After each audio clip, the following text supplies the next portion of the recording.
Shalom, selamat malam. Perkenalkan, nama saya Christiansen. Saya dari jurusan teologi ya. Saya akan membuat satu video renungan singkat dengan judul Hidup dalam Hikmat Allah. Teks yang terdapat dalam Yakobus 3 ayat 13 sampai 18. Sebelum saya membawakan renungannya untuk kita pada malam hari ini, alangkah baiknya kita berdoa terlebih dahulu meminta tuntunan daripada Roh Kudus. Mari kita berdoa. Bapa, kami mengucap syukur Tuhan pada malam hari ini. Kami menyempatkan waktu kami untuk merenungi satu teks Alkitab dari Yakobus Tuhan. Kiranya Tuhan menuntun kami supaya kami mengerti apa yang dimaksudkan oleh Alkitab. Terima kasih Tuhan. Kami minta Roh Kudus untuk menuntun kami. Dalam nama Tuhan Yesus, haleluya, amin. Oke, sebelum kita mulai, saya akan membaca perikopnya terlebih dahulu. Saya baca ayat 13 sampai 18. Ayat 13. Siapa di antara kamu yang bijak dan budi? Baiklah dengan cara hidup yang baik ia menunjukkan perbuatannya dalam kelemah lembutan yang lahir dari hikmat. Jika kamu menaruh perasaan iri hati dan mementingkan diri sendiri, janganlah memegahkan diri dan janganlah berdusta melawan kebenaran. Hidup seperti itu tidak datang dari atas, tetapi datang dari dunia, dari nafsu manusia, dari setan. Sebab di mana ada iri hati dan mementingkan diri sendiri, di situ ada kekacauan dan segala macam perbuatan jahat. Namun hikmat yang dari atas pertama-tama murni, selanjutnya cinta damai, peramah, penurut, penuh belas kasihan dan buah-buah yang baik, tidak memihak dan tulus ikhlas. Buah yang terdiri dari kebenaran ditaburkan dalam damai untuk mereka yang membawa damai. Amin. Dan ya, saudara-saudari yang dikasih dalam Tuhan, kita hidup di dunia ini yang penuh dengan informasi, kepintaran buatan dan strategi manusia. Seringkali itu menjadi sudut pandang yang buruk dalam kemajuan. Tapi Alkitab mengingatkan kita bahwa bukan sekedar kepandaian yang kita butuhkan atau informasi yang cepat kita butuhkan untuk menjalani hidup ini, tetapi hikmat. Dan bukan sembarang hikmat, melainkan hikmat yang dari Allah. Itulah yang dikatakan oleh Alkitab.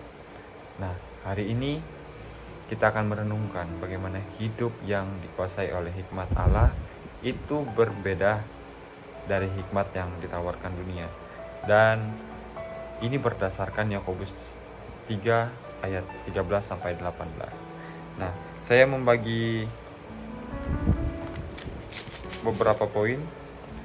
Yang pertama, hikmat dunia versus hikmat dari Allah, yaitu dari ayat 13 sampai 15.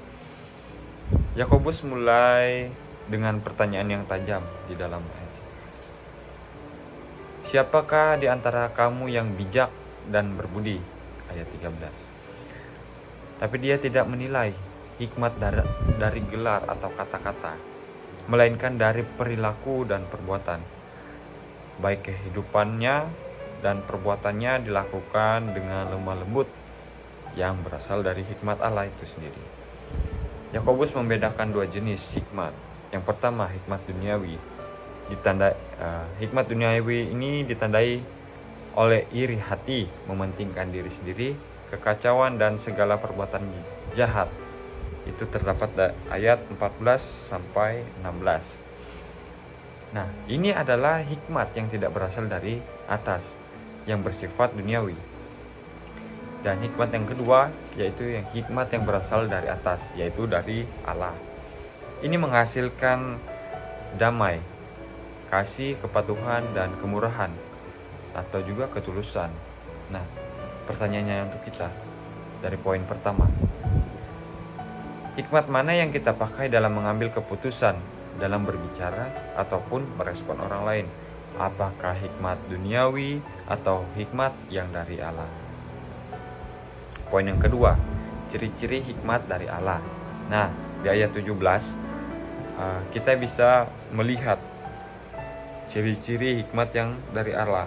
Yang pertama-tama itu murni, yaitu tidak tercampur oleh motivasi yang egois ataupun yang bersifat duniawi. Yang kedua, pendamai. Ya. Ini membawa ketenangan, bukan pertengkaran bagi diri kita sendiri.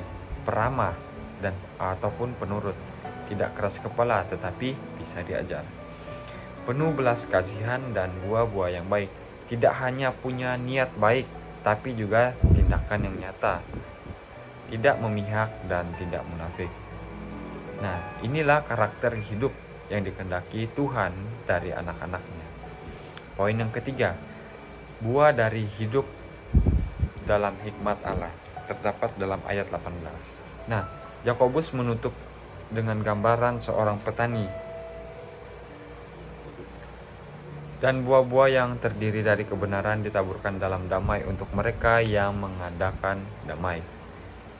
Hidup dalam hikmat Allah akan menghasilkan kedamaian dan kebenaran, bukan hanya dalam diri sendiri, tetapi juga dalam hubungan dengan sesama kita. Kita menjadi pembawa damai, bukan pembawa keributan. Kita menjadi berkat di lingkungan kita. Nah, itu yang bisa saya bagikan dan aplikasi untuk kita dan saya juga. Yang pertama itu, saat kita menghadapi konflik, apakah kita merespon dengan damai atau dengan emosi? Yang kedua, apakah kita terbuka menerima nasihat atau selalu merasa diri yang paling benar? Yang ketiga, dalam membuat keputusan penting, apakah kita mencari kehendak Allah atau hanya mempertimbangkan ikut motivasinya dunia? Mari kita minta kepada Tuhan hikmat dari atas setiap harinya, agar kita hidup bukan untuk motivasi dunia, melainkan untuk memuliakan nama Tuhan. Untuk penutup, saya ada mengutip satu perkataan. Hidup dalam hikmat Allah bukanlah tentang mengetahui banyak hal, tetapi tentang menghidupi karakter Kristus setiap hari. Hikmat dari atas akan memimpin kita dalam membawa damai, bukan perpecahan. Dalam kasih, bukan iri hati. Dalam buah-buah kebenaran, bukan ambisi pribadi. Terima kasih. Sebelum saya menutup video ini, kita berdoa. Bapa, kami mengucap syukur atas kesempatan Tuhan yang sudah Tuhan berikan bagi kami untuk merenungi sedikit tentang hikmat dan kedamaian yang berasal dari Tuhan. Bapa, kiranya damai ini terus melindungi kami bersama-sama kami Tuhan. Dan hikmat kami pergunakan untuk memuliakan nama Tuhan. Kami serahkan kehidupan kami selanjutnya ke dalam tangan Tuhan. Haleluya. Amin. Shalom.